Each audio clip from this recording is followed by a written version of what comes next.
In today's presentation, we're going to invite you to dream big. We're going to invite you to dream big because you can. I believe that any person in this room can have the real estate career that they dream of. What that takes is to have the right tools, to have the right attitude, and to believe. And what we're going to be talking about today, about the tools, we're going to present some amazing tools that I don't think exist in this industry. We're going to talk about the right attitudes. Now, normally, that's not something that we talk about in depth. But today, we're going to try to do that because we think it's going to be very, very helpful. And then all that is left for you to do is to believe. When people ask me what the market is going to do, I basically tell them that I don't have a crystal ball. Because anybody who tells you that they know what's going to happen in the market is either a liar or a big fool. That's really the truth of it. And evidently, if anybody who's been in the business in 2008, when everything crashed, we had no indication that was going to happen. And the weatherman from Jamaica was saying it's a beautiful year. It's going to pretty much head out everywhere, right? And we didn't know what was happening. And then when the market shifted, and most of you were here to see that happen, was anybody aware that that was going to happen? Was any one prediction, oh yeah, the market's going to look so great? No, we haven't heard that. We just woke up one morning and all of a sudden, hey, the market's good, isn't it? Yeah, not too bad. And then slowly the confidence built up. So the piece that we're all trying to figure out in asking for predictions and forecasts, what are we trying to figure out? We're trying to figure out the word when. We want to know when, because we want to feel safe about the when of when the market is going to move. So the question to you would be, what would you do if you knew when the market was going to change? What would you do if I told you the market is going to change in 6 months? Or if I told you it's going to change in 12 months, or it goes in 18 months? Again? Change which way? Change what? Which way? Change which way? Well, is it a good market now? So what goes up at some point, and that's going to happen. Anybody who thinks that that's not going to happen is living a dream. Doesn't mean it has to affect you. And I'm not here to scare you and tell you there's doom coming up, because I don't believe that's going to happen. But I'm going to tell you that that's a question. What would you do? What would you do differently? Like here, I'm telling you, 6, 12, 18, whatever you choose. What would you do? Would you, Connie, did you? Okay. And we could also encourage sellers to sell now because the rates are low and so on, right? But would you, if you thought the market was going down, would you start doing business planning for your personal life? Would you say, okay, maybe it's time to really strengthen my business right now, that if a shrinkage occurs, by the way, in the down market, the strong agents did not shrink. They did not. In the strong markets, the strong agents grew. And that's part of what we're going to talk about. But maybe you would say, hey, maybe it's time to do some growing. So how do you survive a down market? I'll tell you about 2008. Please raise your hand. If you were in the business in 2008, please raise your hand. Vast majority of everybody in the room. So the market hit us in 2008, and in September of 2008, this company collectively sold $5 million for the whole company. And that was, a blow to the face. That was not a pleasant month, because payroll continues and Google AdWords continues and the world continues. In retrospect, 2008 was the absolute biggest gift that could have happened to this company and to me personally. But at the time, we didn't quite know it. And yeah, it was not a pleasant thing. And we were trying, at some point, we didn't stop the services. We didn't, we walked around as if nothing was wrong, right? Nothing was interrupted. But we were really struggling. I'm going to tell some things here for the first time. We came to the space that we didn't know how we were going to make payroll. And I'll tell the stories that some of you don't know. And for the first time, we were at a space that payroll was not sure where it's coming from. And all of a sudden, Susan Nice walks in with a check for $100,000. And she had closed the lead that wrote a cash deal for 7 days and closed. 7 days. Somebody just popped out. She wrote a $3.8 million lead and closed it. And then the next month, Chris V walks in, same deal, closed at 3.5. And the next month, Brendan Murphy closes at 3.7. So we were blessed. But what we understood at that time, being hit so hard, that what we need to do is to grow and strengthen our business. We need to do this at the bigger level and something you need to do on your lower level, regardless of the market conditions. Because regardless of the market conditions, you could do very, very well. So in that period of time, a lot of shrinkage started to happen. You started to see companies, everybody becoming friends, right? All the owners of the companies were starting to merge with each other, and the companies going one to another. And when Sussex and Riley folded into Sudler, that later folded into Jameson, that later became Sotheby's, and so on, right? The first thing that happened when Sussex folded, I made a phone call to this guy called Yehuda Cohen, was a managing broker, and one of the best phone calls I've ever made. And then the next thing I know, there's this woman called Barbara O'Connor who wants to manage, but nobody's giving her a chance. And things are starting to unfold, and we're just growing and building and building and building and building. And guess what happened when the market turned? We were stuck for years, and I'm making Dreamtown as an analogy for your business. We were stuck for years at the same place until we changed the way we did things. And that's what we're going to kind of talk to you about today, maybe changing some things that could really help you. We were stuck at $300 million. We were a $300 million company. Guess what happened to us as a result of 2008? We became a $700 million company. And we're going to strengthen ourselves. We are all going to strengthen ourselves even further, because that gave us amazing clarity. So, how do you survive a down market? You grow in a good market. The lesson I learned from 2008 is we grew then when it was hard. How infinitely easier it would be to grow now when there's the resources to do this. This is the time for all of us to take that next step. So there's two ways that a company can grow. One way is grow its broker population, which is the most popular way you're seeing and the most profitable way for corporations to do so, because what they do is they increase their body count by as much as possible, which basically diminishes their overhead. Like, so if the two companies merge, all of a sudden they need one website and not two, right? And they can have less offices and so on and so forth, and they try to get as many bodies as possible. The problem with that is the brands really at some point don't really stand for anything because there's not a uniformity or quality. And the problem with that is it doesn't take account of an individual agent's production. And growing its agent production is not a popular sport because it's so much easier just to recruit more bodies. The problem is, and this is like classic corporate America, where the corporation looks at the corporation itself and not the sums of the pieces in the puzzle. And so in a market that's declining, if you're not taking care of your individual agents, from a corporate standpoint, if it's big enough, it's okay. But that's not what we're trying to do. What we're trying to do is to grow our agent population by at least 20% and to grow your production by at least 20%. And when I say at least, I think that most people in this room, some of them are really at a stage that they have smaller growth, but most people in this room right now can grow their business by 50 to 100% in a year. And we're going to put our money where our mouth is today. So for the first part of growing our agent population, we would like to ask for your help.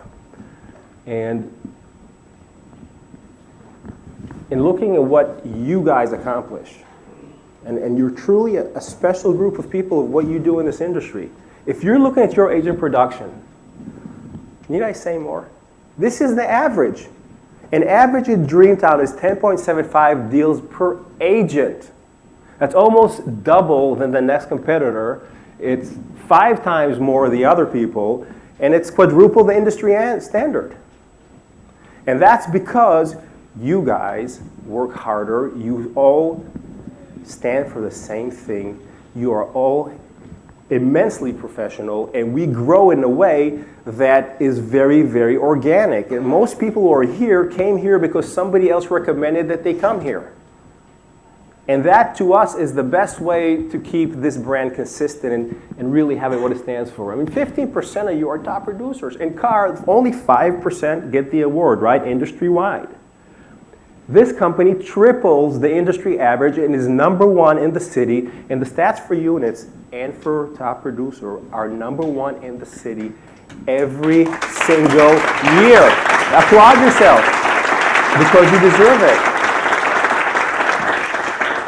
So in asking for your help, and we'll send out an email on how that looks, and there's a financial component to it as well, we're looking for you to find people who really fit in. We're not looking to get people, we're just not looking to hire prima donnas. Let's put it this way. It's simple as that. We need the personalities that, that collaborate, that care. We're looking for people who are trustworthy, professional, and, if you want to work for an independent, this is truly the last independent left standing. Every other company now is either a franchise or a monster. If you're looking for a company that everybody knows who you are, that you can have real and meaningful access to progress yourself, this is the place. And this place needs to be as strong as possible to continue doing what we're doing without the goal of being the biggest market share, because that's not our goal. Our goal is to be the best, not to be the biggest. And we're clear on that, and we're not losing sight of that. So if you had to ask yourself one question about who would fit into this culture, into this energy that we have, it would look like this. The person that you're considering, will they give energy to their group or take it from us? It's that simple question. When you meet somebody and you're considering, are they a good fit for us, that's the only question you want to ask. And if you feel that that's a good fit for us, please let us know.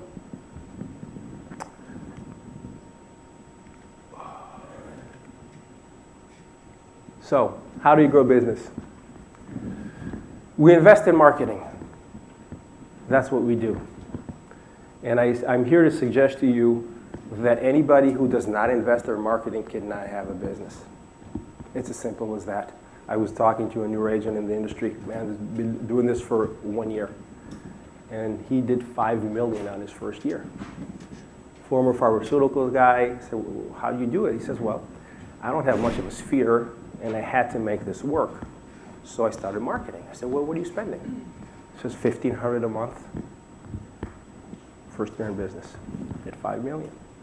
To think that you can really build a business without investing in marketing is kind of ridiculous.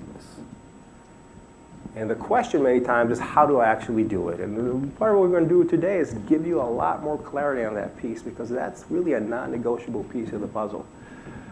The second piece is to invent yourself and evolve. Continuously question what you do and how you do it. And we feel that we're doing that all the time. We're going to offer you that today. And lastly, and most importantly, and please, this is where the gold may be, is to push yourself beyond your comfort level. What does that actually mean, to push yourself beyond your comfort level? Let me demonstrate. Well, 1 second. Actually, I'm a little bit ahead of myself. So before we give you all these tools and stories and the great presentation that we have for you today, I want to ask 2 questions. The first question is, why do you work? And the thinking behind that is that getting really good clarity on that, I'm not saying that we don't, but getting really distilled, clear clarity on that could really increase a person's effectiveness. And the question is, are you living up to your fullest potential? And in answering those questions, I just want to clarify that research shows that 80% of the people do not live up to their fullest potential. That is the truth. That is the research. Only 20%.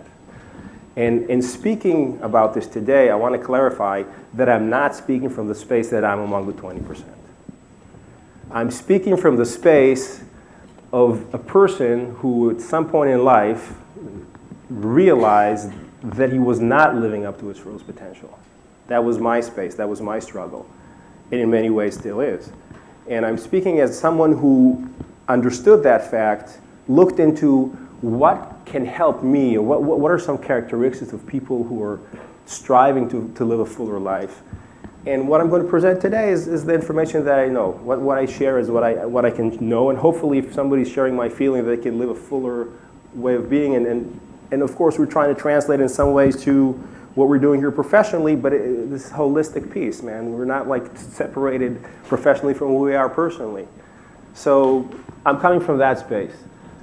And so, are you ready to go beyond your comfort zone?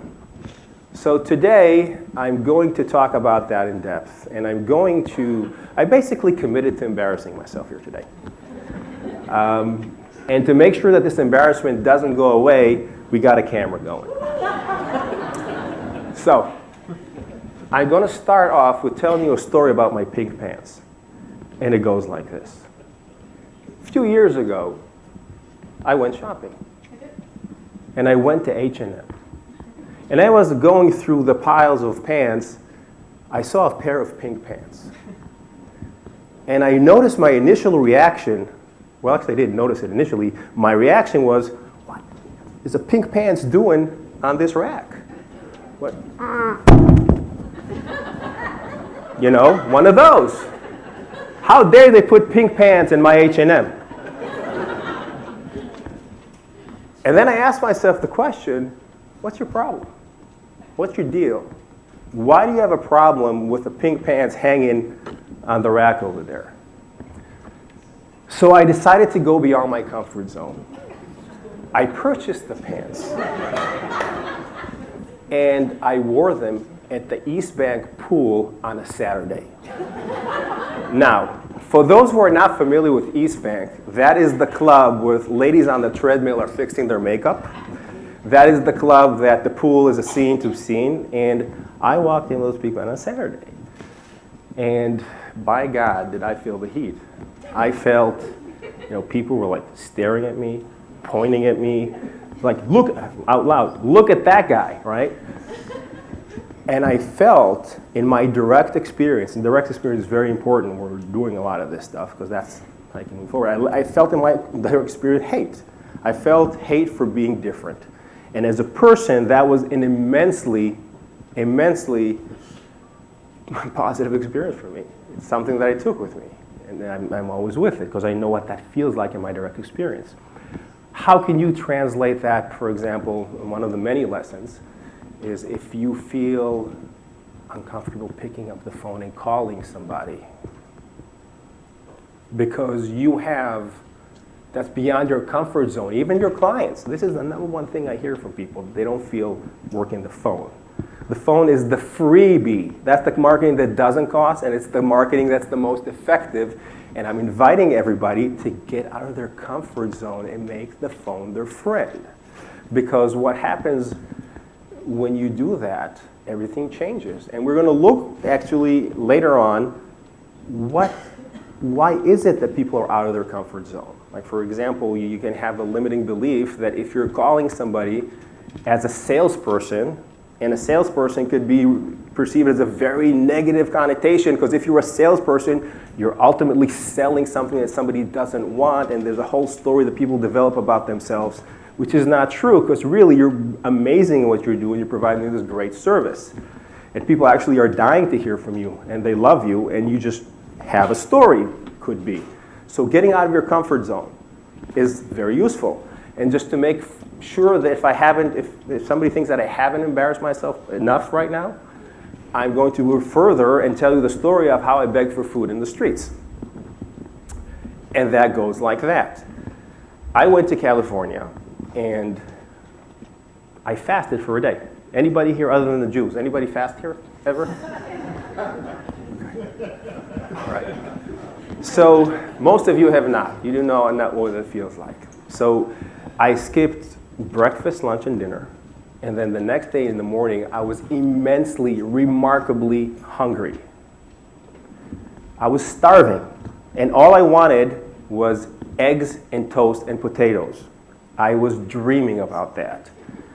And I went to the Santa Monica boardwalk. And starting asking people, I said, "Excuse me, would you feed me, please?"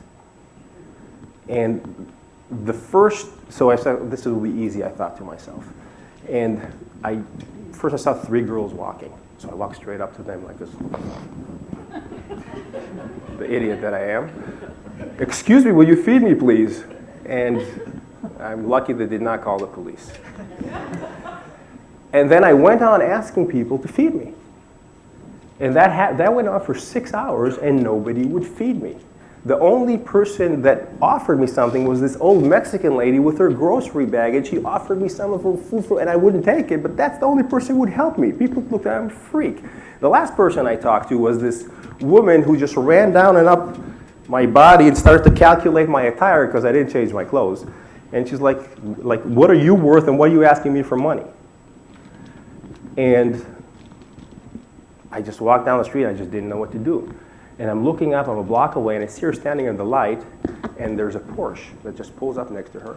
And this black guy walks out, she starts talking to him, like very animated, pointing out at me. And the guy starts walking towards me. Now I'm scared shitless. He comes up, and he says to me, are you hungry? I said, would you feed me? He takes me into a sandwich shop, buys me a big fat sandwich, buys me one of these Odwalla juices, and then hands me a 20, which I refused. And, I burst out crying after he left. And to me, that was an experience where I felt firsthand what it feels like to not, because I wanted to feel that, what it feels like to be homeless in a way, not to get fed. And in your direct experience, the piece that I'm offering here, the lesson that I could share is that I had to ask for help. When I looked at what was really hard for me, it was very hard for me to ask for help. I was hungry, but there was like this piece is like, I need help. That's the piece that I had a problem with. I need help. I want you to help me. Can you please give me something? I need something. Could you help me? That's the piece I had a problem with. And it's very much like, John, I really enjoyed selling your home, and if you know anybody who wants to buy or sell, I'd be very happy if you refer them to me. Mark, I work in a referral business, how I build my business. If you know anybody who's buying or selling, would you please refer them to me? That's the piece that we don't want to ask for help. So if you're looking for working on marketing that's free. That's marketing that's inviting everybody to get out of their way and ask every person that they know for referrals. Because they want to help you. Because we're interconnected in a way that we can't have anything without somebody else helping us. And we're here to help other people. That's what we do, right, every day. So getting out of your comfort zone, I think, is a big piece. We're going to talk more about that. So why do you work? Anybody? I knew you're not going to answer that. To pay for fun stuff. All right.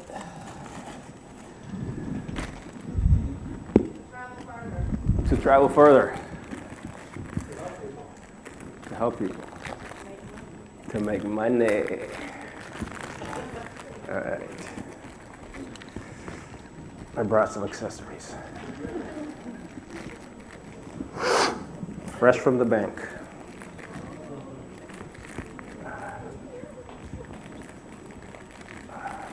Nope, don't need you.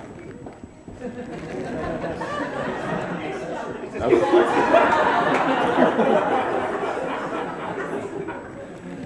Peter miscued, misfired.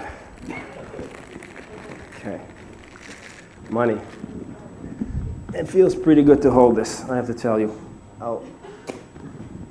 I like the feel of cash. I admit it, it's true. Like holding a wad of cash. These are not singles, by the way. All right. So, why do you work? I was recently at a top producer forum that Peter hosted. And the question was asked, why do you work? And overwhelmingly, the room said, for this. There's a lot of truth in that. We wouldn't get out of bed without this. There's no doubt. But is it money? We all know the stories about the lottery winners, right? We hear about how they go bankrupt and their life is ruined forever and it's the worst thing that can happen to you if you win the lottery. But I'll ask you all a question and be honest. Do you think that you would be happier if you win the lottery? Raise your hand if you feel that you'll be happier if you raise the lottery. Who didn't raise their hand? Okay, so I think we have a consensus. All right. Do you think that lottery people are happier than regular folks? Raise your hand if you think that. Okay. Okay, so now let's go crazy. Do you think that lottery winners are happier than paraplegics? Nobody thinks that, huh? Couple. All right, well, most of you just walked right into it. This is a study done in Northwestern. They actually measured the happiness of paraplegics and the happiness in lottery winners. And then they measured it a year later. And here's what they found. They found that obviously when the lotto winners wins, happiness spikes, but within a year it goes back down to where it was. And when somebody becomes a paraplegic, the misery spikes, and they always come back to where they were.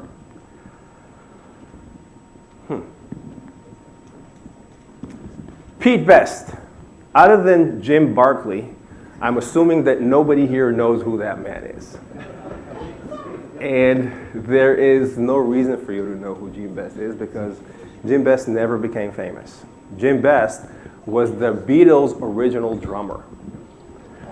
So this cat, after playing with him for 2 years, they went into the studio and the sound person said, it doesn't sound right. He says it to Brian Epstein, who in a nanosecond called Pete Best to the other room and fired him. Fired him. And got Ringo Starr in for no good reason. There was no complaints. Nobody ever thought, including the Beatles, that he didn't know how to drum. And this man spent his life immediately retiring from music, or he tried a little bit, and he became a civil servant of the British Empire. And opened the radio every day and listened to She Loves You, Yeah, Yeah, Yeah, and Yesterday, and every day he opened the radio and another hit came on the radio knowing that he wasn't part of that. And when being asked years later about what he thought about that, he said, I'm happier than I would have been with the Beatles. Not that he's as happy, not slightly less happy, happier than he would have been with the Beatles. So, where previously we talked about that money can't be it, then apparently fame and a limo full of models is not it either for this man. And what I'm suggesting to you that perhaps he is speaking the truth. And in reading about him, I think he really believes that to be true. And if you can see, a lot of our prematurely departed rock stars in this world may suggest as well that what he's saying is not true. So the reason we're bringing up Pete Best on top of that is to understand that what we believe, just like the quadriplegics, what we believe that our happiness is, our motivation is, that's where it's at. So I'll ask the following question. Whoa, yep. Give you a little bit more data. Household income of $75,000. The research said that this makes people happier until they reach a household income of $75,000. Why does that make sense? Because that's where your basic needs, you're comfortable. You're really not worried at $75,000, right? So now, are you ready to go beyond your comfort zone? Let's just say that silence means yes. Are you ready? Let's agree to that. What you believe it means it means. Whatever it means, it means. All right. No, what you believe it means it means. Whatever believe it means, it means. There you go. See what you did? Awesome. So here's what I'm going to ask you to do. First, I'm going to ask for silence in the room. I want you to pay close attention to what we're about to do. And I'm going to ask you, after I finish the instructions, to look around.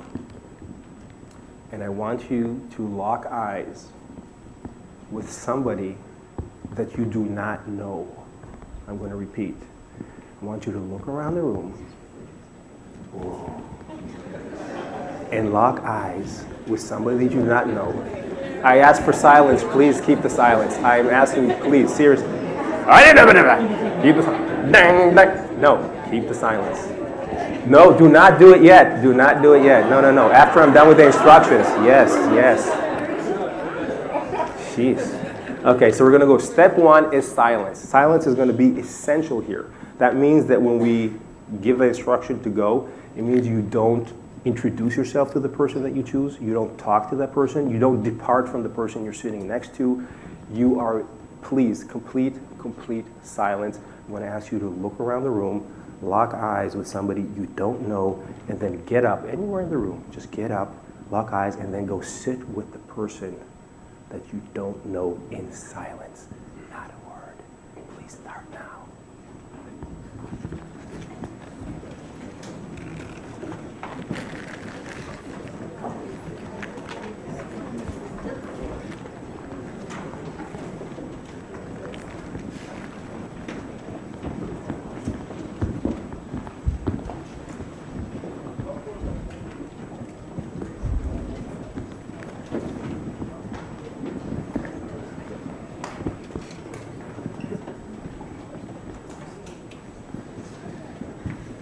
If you can't find somebody you don't know, find somebody you don't know well. You barely know.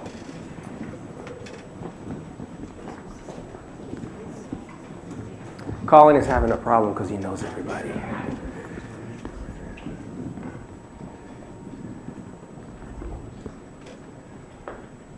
Is there anybody who doesn't have a partner? Raise your hand, please. Beverly, are you one? Colin, you good? Beverly? Who else? Do you know Violet? Anybody else who doesn't have a partner? Come on here. If you don't have a partner, just come on to the front of the stage and we can pair you up from there.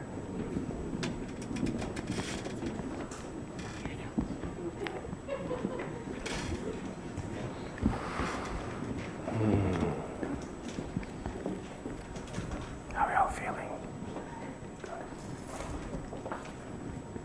Okay, just pair up to the best of our ability at this point. Anybody who doesn't know. Just whoever you know, like anybody.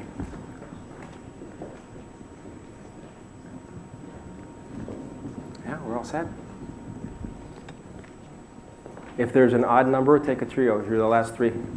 Is that what's happening? You're with yourself, Dickens? Masterfully done. Why don't you join that trio right there, man? All right.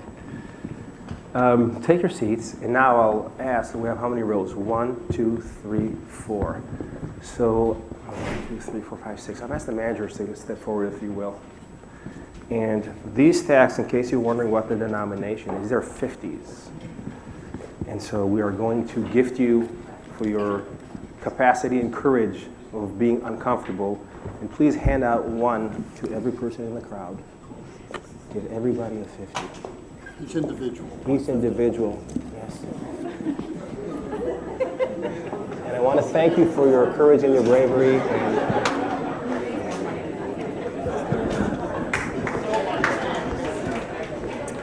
And don't forget to bring back the leftovers.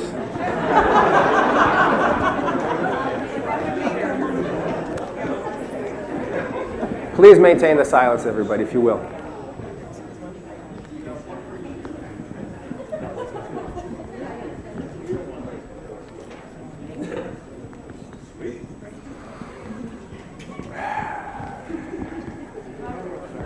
That's how I'm counting attendance, by the way.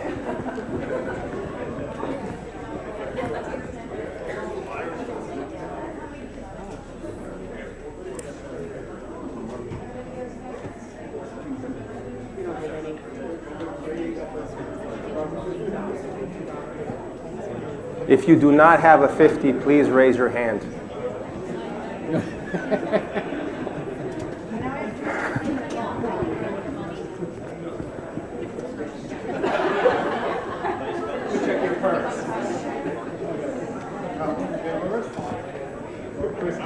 Raise your hand if you didn't get one.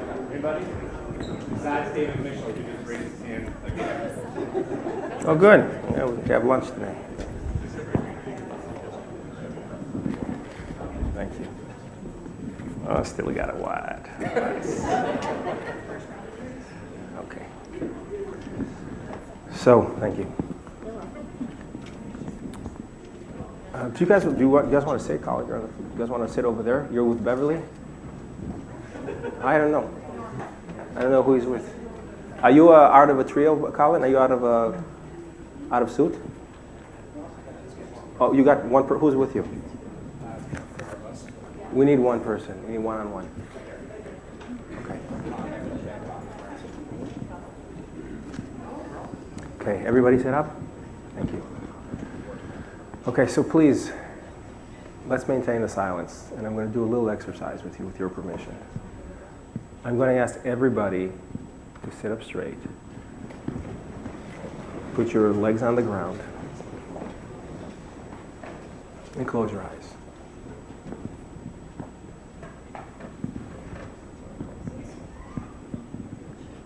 And no talking. Thank you. Close your eyes, please. And what I'm going to ask you to do is just to feel yourself for a second. Feel your legs on the ground. Feel your butt on the chair. Feel the 50 in your hand, if you haven't put it away yet. Take a deep breath. And I want you to think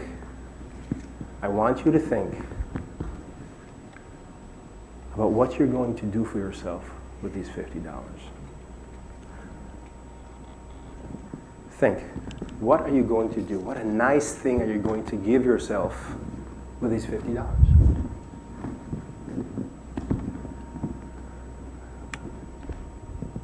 Are you going to buy a meal, buy a book, buy an electronic, a CD, go to a movie with somebody you love? Think it through. Special gift to yourself.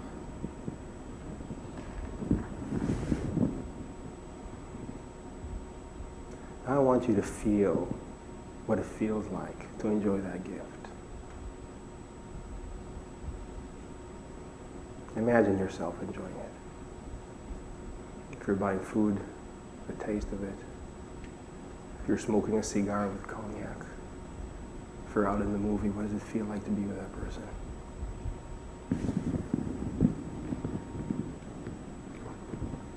What does it feel like? What does it feel like to enjoy this gift?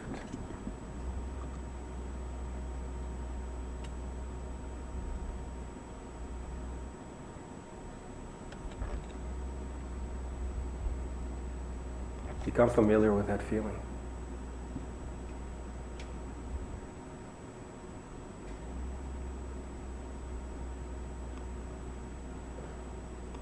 I'm going to ask you to remember that feeling because you're going to need it later. I'm also going to ask you to keep that gift that you chose for yourself as a secret. It's a secret that nobody else can know. Not now, not after this meeting. This is your secret. And I want you to feel what it feels like to enjoy this gift. And now, please open your eyes. The next thing I'll ask you to do is talk to the person that you've chosen, the person next to you. The first thing you will ask that person is what are their name and which office they work out of. And I'm going to ask you to write that down for yourself, but don't do it yet. The next thing I'm going to ask you to do is we're going to break into a conversation. Each person is going to have a couple of minutes to describe what it is that they like, where the other person is interviewing that person, asking questions about themselves, and trying to figure out what's the gift that that person wanted. Now, no hot, warm, cold, because you're keeping it a secret. Even at the end of this dialogue, you are not confirming to the person on the other side what is it that you want. So the job of the other person in talking to you is to get to know you, to ask you what you like, what you do, what are your hobbies, what do you like to listen to, do you cook, what do you like to eat, where do you like to go, where do you vacation, what do you like to wear, what do you like to play, do you do sports, whatever. You interview the other person to get a sense of who they are for 2 minutes, and then you flip.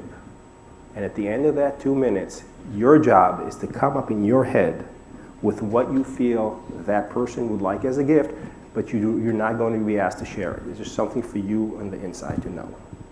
So, who's got time? Because I don't have it. Start now, please.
It's time to switch. Other person, please. Other person now interviews the other person. Thank you, and thank you. And once again, thank you.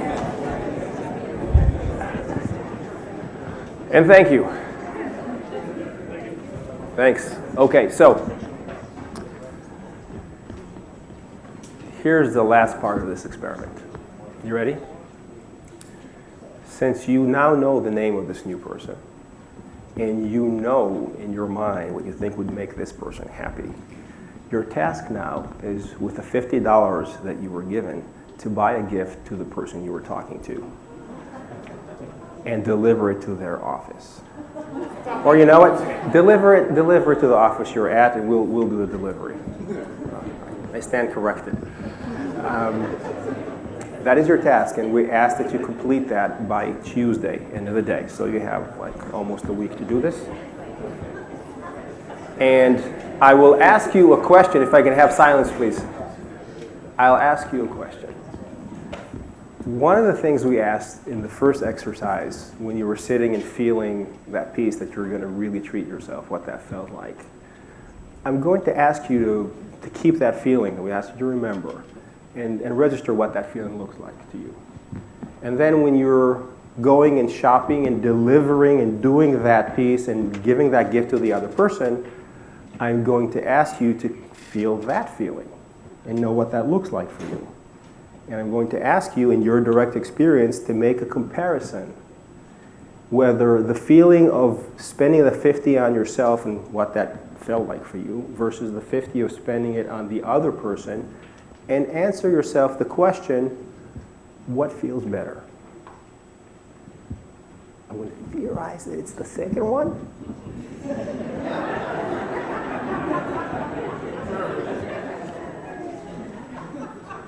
And I'm going to back it up with research. So, these folks at the University of British Columbia, what they did kind of something that inspired this thought into doing this for me. What they did is they took two groups of people and they gave them money. In the first group of people, they measured their happiness. There's a happiness measurement test, and they scored in a certain way. And then they sent them out to spend the money on themselves. And at the end of the day, some hours later, they measured them again. And then the control, the other group, well, that was the control. The other group were giving money and with the instruction of go spend it on somebody. Go do something with somebody else. And once again, they measured before and measured after. And the group that spent money on themselves had absolutely no difference in happiness level, 0. And the other group felt happier. So, why is the head of your sales organization trying to prove to you that money is not driving you? Why? Why is this guy who's trying to make money with you guys telling you that money is not driving you? Money is driving you in a way. But I'm proposing that there's a sense of what you do that wakes you up in the morning that looks different. And having that sense, and it may be a little more complex question here, but we'll attempt at it. Having that sense of what that looks like, that clarity, is very helpful when you wake up every morning in the day, that you have that peace to yourself. So I'm going to ask you again to talk to your newfound friend that you've just met and share with that person, again, I'll only give it a couple of minutes because you have to go along, but share with that person, what is it you feel, and if you want to relate it to the job, you can, if you want to relate it in life or general, but just give a little piece of what you think makes you happy and makes you want to do what you do. And when you are speaking, I'm going to ask you to listen to yourself. So please start. This quote speaks to maybe in the level of what we're talking about. There are two great days in a person's life: the day we are born and the day that we discover why. And in a sense, if you're looking at what we're doing here, you could look at your work in one of three ways. You could figure out that you have a job, you could think that you have a career, and you can think that you have a calling. These are the three options. And I'm thinking everybody would prefer to be on the calling side. And to think that that means something remarkably grandiose, like creating a hospital for abused children or something that's going to change the earth, that's not really what that is. And this piece talks about mission. And what we are doing here at some level right now is kind of explaining what your mission is. The mission every person has is basically taking everything that they know well and that they feel really good about, and that's their gifts, and figuring out why they do what they do and how they do it and how they give it out. And the concept of a mission has been around forever. The American Indians, they do something called Vision Quest. Every member of the community at a certain age is sent out with their mentor kind of guiding them, and they find a spot and they circle with rocks and they sit in the center of the circle for 3 days until the spirit talks to them or whatever, they're delusional from not drinking, and they figure out and they come back with their mission, with their purpose. And that's how they live from that space. Every person in the community knows that's what I do. And it's very important to develop that in my mind. And that's something that every person can do for themselves, and it's really very helpful to write it down. And that we perhaps will offer a class on that, how to develop that. But when you have that written piece, which is just a sentence, this is what I do. And then everything that you do is coming from that space. That's very useful. And it took me a while to develop mine. It's always changing.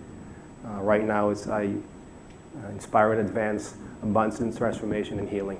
I inspire and advance abundance, transformation, and healing. That's how I see my life. This is what I try to do every day in everything that I do. And so I'm inviting people to look at that as a possibility. And to that end, I would like to play you a video.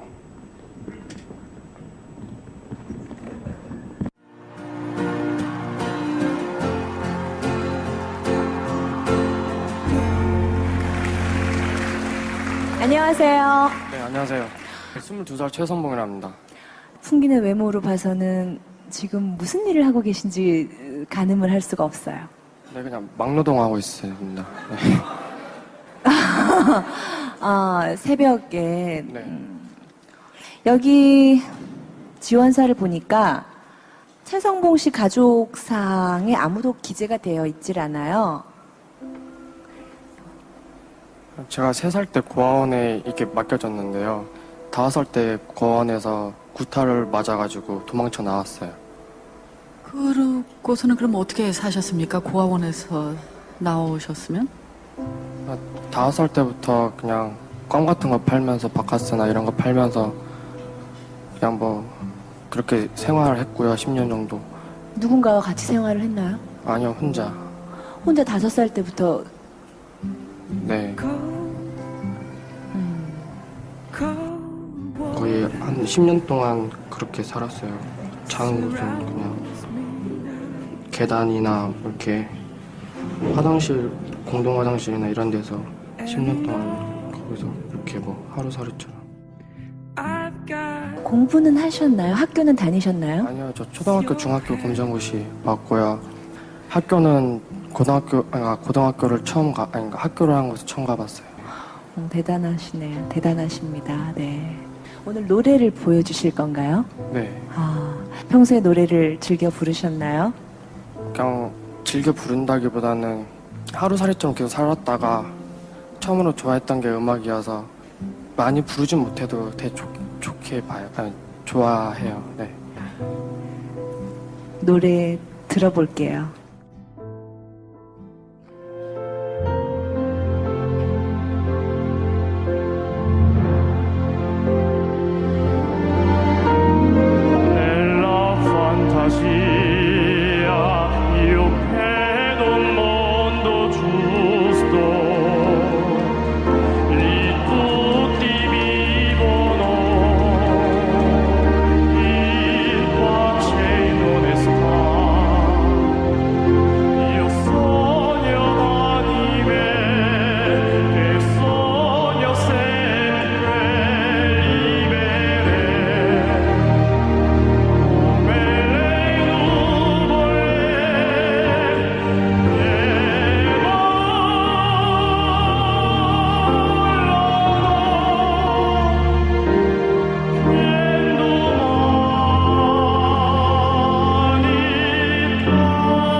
그냥 최성봉 씨를 너무 안아주고 싶어요.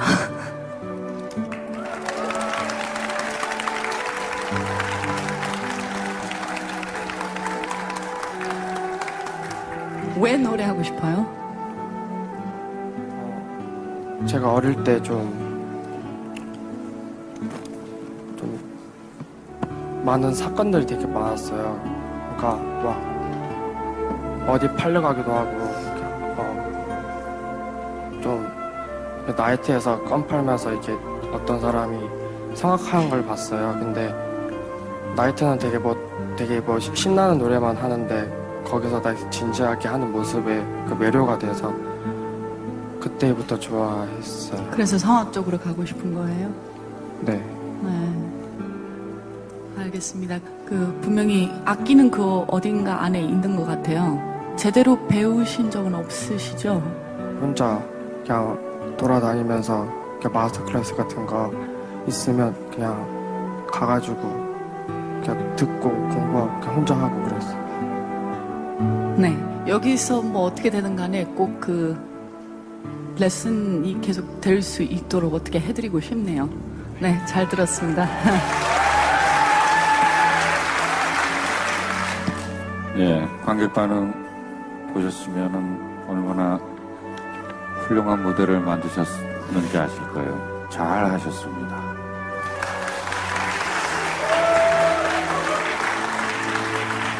판정하겠습니다. 합격입니다. 장신 감독님 합격입니다. 축하합니다. 지역에서 통과하셨습니다.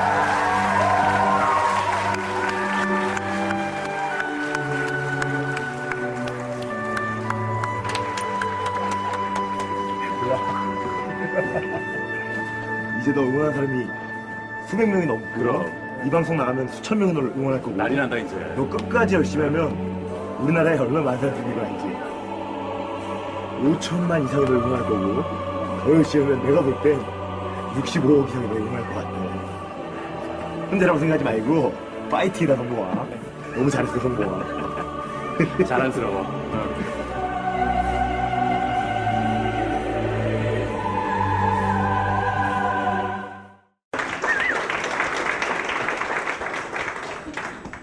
So, the reason I want to share this video with you is the reason I want to share this video with you. This guy's a day laborer, right? There's two pieces to this. One is there's no great piece there, and he's a day laborer. And on the other hand, being able to wow an audience with your operatic voice is not necessarily the piece that we're talking about. It can be anything. Whatever it connects is the place that you go from. So, you know, I watch, you know, a guy laying brick in the winter, right? You drive by, you see these bricklayers 20 below. The guy's, you can barely see his eyes, and he's on the scaffolds doing that day in, day out.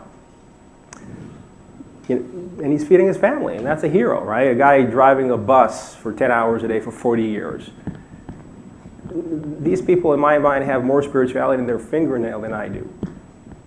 And I'm just suggesting that if you're looking to find like a mission or a person or whatever, it doesn't have to be something grandiose. It doesn't have to be like to be at that place, because it's, you know, it's typically not about you. So from there, remember we had two questions that we started this. The first one was, why do you work? And the second one was, are you living to your fullest potential? And as I mentioned before, 20% of the people do, and the rest of us typically don't. And I'll try to explore with you the question why, and maybe some of this may ring in a way that could advance what you're trying to do with yourself. So I'll ask my first question. How long do you think it would take you to learn a new skill? Any one of these skills? Anybody just throw in a number at me? 1 day. Molten style. 2 years. So I'm sure everybody's heard the crazy research that's going all around the world, and everybody's talking about the 10,000 hours. Everybody heard that? Right? That's the Outliers book, and to master something you need 10,000 hours. And that's great, but that's somewhat limiting because we're not here to master everything in the world. You know, 10,000 hours is 5 years to become a concert pianist. Okay, we get that, but how does it long take to learn a guitar? And this guy called Josh Kaufman, and this is a great TED Talk. Anybody wants to Google and see, he's a psychologist and did research on that. And came up with the fact that there's a learning curve. There's a piece that we don't know something at all, and then we're going to go to a space that we kind of have a clue. That we could say, somebody is going to ask you, do you know how to do that? You'll say, yeah, I do. You may not be a master, but you will know what you're doing. The space between not knowing anything and knowing something is 20 hours. How amazing is that? So, you want to learn how to draw?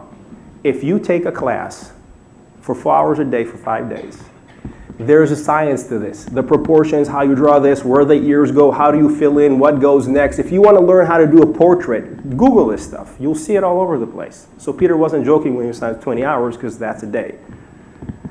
The piece is, and it makes sense, if you're not condensing something like that and you're practicing for 45 minutes a day for 30 days, you're going to learn something. We all have 20 hours in every single day, right? So if you want to learn how to play a guitar, you learn to sing, you may have the limiting belief that you do not know how to sing, that you're tone deaf, there's just nothing, you just can't do this. This thing is not for you, and that's probably something that was taught to kids when they're young. Oh, you can't sing, you're off key, and then they're afraid to sing, right? And that's what happens to most people, they don't sing. But if you took vocal lessons for 30 minutes, and you practiced for 6 weeks, and you got your 20 hours that way, and you got a lesson once a week, in 6 weeks, believe you me, you will find your song, you will sing, you will be the king of the karaoke. You will be. And you know it's true. Cold call? Enough said. So, What's the major barrier to acquire a new skill? It's not intellectual. It's not the story, I don't know how to do it. The big one is I don't have that talent. There's nothing you can't do, seriously. You may not be Picasso, but everybody here could draw a portrait if they train enough to do it. It's not going to take long. There's nothing that we can't do. The only barrier to us acquiring a new skill or finding a new way of being is completely emotional. That's what there's nothing other than. And so if anybody, as we coach people, and we talk about, we always talk about, well, you need to do the mailings, you do this, and you do this, and we talk about the whole thing, but we don't touch the real piece many times, or we attempt to, is what's blocking, what's the emotional piece. And that's something that, in my estimation, needs to be looked at. That's kind of the getting out of your comfort level, going beyond that. So I want to talk a little bit about peak experiences, because many people try to advance by seeking peak experiences. A peak experience is a space where you're going and seeking an experience that's out of the ordinary of what you normally feel. So, for example, many people will go to church every Sunday because it gives them that. Or people go to seminars to learn things. That would be a peak experience. Or going on vacation many times, you feel a sense of freedom that you don't feel in your everyday life. And so we're going out there and seeking, for me it was meditation. So I had the first meditation retreat, like 8 years ago, and after the first week I was like, oh, what just happened to me? And then I sought that thing, and like a madman, for 2 years, every 10 weeks I went for a week. And what I've learned in my experience is that every time I came back from that thing, it held for a little bit, but then it went away. And a class like today, if you find some value in it, could be a peak experience because you learn something. But what I'm suggesting is that all this learning, all these peak experiences which are essential to us, will not move anybody anywhere without the piece of doing. So for me in my life, it looked like it was a struggle which is ongoing, is to try to meditate every day, because the quality of my life when I meditate every day is amazing. Yet I don't do it every day. I work on it and I don't. And so I set out to find, what are the roadblocks for doing? Because that's the piece. We're going to ask you today to do some things to take a new approach, which I guarantee you that it will build your business by 50 to 100%, and we guarantee at least 20. But you'll do it if you do it. So the everyday piece would look like, if you're the person that Sunday at church speaks to you, try going to church or praying every day. See what happens then. If you had a successful business experience, try doing that every day. See what happens then. We all know that Michael Phelps, the biggest swimmer ever born on this earth, works harder than anybody, right? It's that piece, that discipline from the fire, from the belly, that takes us forward. So but it's easy said, how do we do it? So I'm going to talk about some things that I think could help. First is know yourself. Self-awareness is the number one thing in my mind. If you don't have a self-awareness, it's hard to improve something or get over obstacles that you're not aware of. One of the great books that came out recently is called Positive Intelligence. And that's a book, and we might give a workshop on that. Basically, this guy's a Stanford guy. He's coached more Fortune 500 CEOs than anybody else. He's an expert. He's the CEO of the Coactive Coaching Institute. He's an amazing human being. And what this basically says, that we all have some sort of a saboteur. And he basically outlined 10 of them. And the thing is that when you recognize what the thing that's kind of sabotaging you, the pattern that's doing it for you, I wouldn't say that you get rid of it, but you weaken it. You become aware of it. So you could be, if you're a stickler, and if you are corresponding with marketing 20 times over a postcard, you just might be a stickler, for example. Are you an avoider? Are you restless? Are you a pleaser? Is that stopping you from doing stuff? My thing was controller. That was my number one thing. That was my ongoing saboteur, and when I let control, I more than doubled my company. It's as simple as that in my experience. And so we're going to give that as a resource, but this is just one of them. There's so many ways to create that self-awareness. Where are your roadblocks? What are some of the limiting beliefs that you hold about asking for referrals, about creating contact with people, about your role as what you actually do? For me, many times, one of the big ones was organization. because I'm creative based. So for me, I like shit to explode and flow the way it needs to flow, and the world doesn't work like that. And when I invited more order in my life, things look a whole lot better. Commit. Now here's the big one. There's a myth that it takes 21 days to change a behavior. That's a myth. It's not true. Researchers say that's not true. The truth that research says it takes 40 days, 6 weeks. And that's a hard one, because what I'm suggesting is that if you can commit to something that you decide and you stick to it for 40 days, and then you maybe have found that experience by going to the gym, for example, right? It's hard to begin, but once you get into the groove, you can't not go anymore. Like your body's screaming, like, take me. And if you've had that experience, you'll know what I'm saying. But that would be a challenge to, if you want to do something differently, we'll invite you today to do something differently. That's one thing, is to commit to that. Get external support accountability. That could be like a therapist, coach, accountability group. There's a million things. But one thing is to realize that you need, if you want to be successful, some sort of help. We always do. And one of the things that we're going to do is we're going to create accountability groups to facilitate some of the things that we're offering you today. Make it a routine. That is the huge one. That's a tactic. So for me, I found out that my best bet in actually sitting down and meditating would be when I open my eyes before I slip out of bed, right on the pillow that I just slept on. That's my best bet at doing it. That's my date with myself to do that stuff.